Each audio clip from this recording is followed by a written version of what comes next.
Walls of Reason, the Ontario Asylum and the Silence of Madness. Before we talk about hospitals, before we talk about medicine, before we talk about diagnoses, we need to talk about walls. Because long before psychiatry claimed to treat madness, society learned how to contain it. In 1961, French philosopher Michel Foucault published a book called Histoire de la Folie, History of Madness. In it, he made a powerful claim that modern asylums were not born from science, but from society's fear of disorder. That madness was not first approached as an illness, but as a problem, a disruption to reason, work, and social order. And if we follow that theory, Ontario's early asylums begin to look very different. Part 1. Madness before medicine. Foucault tells us that madness did not always live behind locked doors. In earlier centuries, madness existed in public. The mad wandered towns. They appeared in art, religion, and stories. They were feared, mocked, sometimes revered, but they were visible. Madness still spoke. But as European societies entered what Foucault calls the Age of Reason, visibility became a problem. Reason needed boundaries, order needed definition, and so madness became something that had to be removed. Part 2. The Great Confinement. Foucault describes a moment in Western history, roughly the 17th and 18th centuries, when societies began locking away not only the mad, but the poor, the unemployed, the homeless, the idle, anyone who did not fit the emerging moral order. This was not medicine, it was administration. Confinement did not exist to heal, it existed to separate.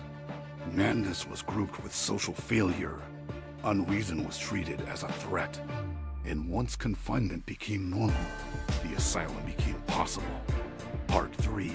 The Ontario Asylum appears at 999 Queen Street. In 1850, Upper Canada, what we now call Ontario, opened the Toronto Provincial Lunatic Asylum. It was the first of many. At the time, this was celebrated as progress. The asylum was presented as humane, orderly, protective, but through Foucault's lens, we are invited to ask a different question. What problem was the asylum really solving? Ontario in the 19th century was changing fast. Cities were growing. Industrial labor was expanding. Social discipline mattered more than ever.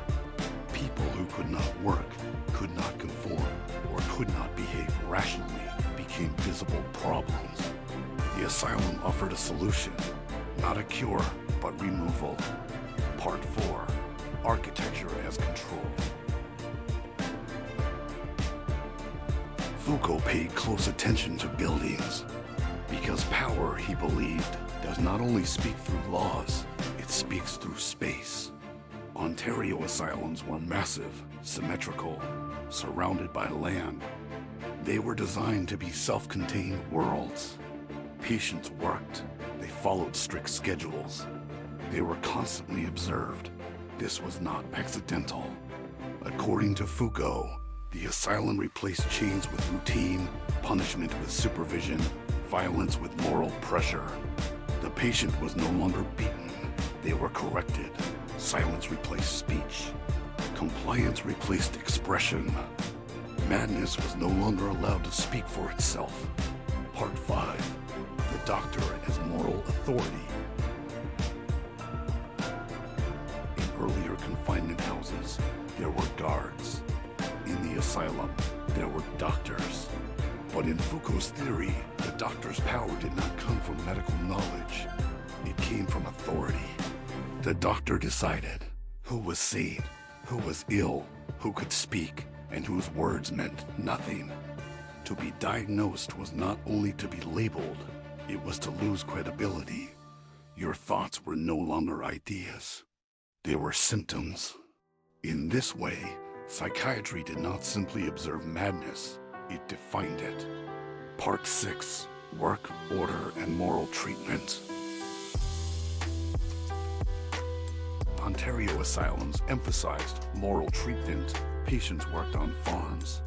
They cleaned, sewed, built, maintained. This was said to be therapeutic. But through Foucault's lens, work was also a lesson. A lesson in discipline. A lesson in obedience. A lesson in returning to social usefulness. Those who could not conform remained confined. The goal was not freedom, it was normalization. Part 7. The Silence of Madness. One of Foucault's most haunting ideas is that modern society made madness silent. Not because the mad stopped speaking, but because their speech stopped counting. Once madness was medicalized, it could no longer challenge reason. It could no longer criticize society. It could no longer exist on its own terms. Ontario's asylums, like others across the Western world like America, became places where voices were contained, stories were erased, and identities were replaced with diagnoses. Part 8. What the asylum was really for. Reprogramming. Foucault does not deny that people suffered.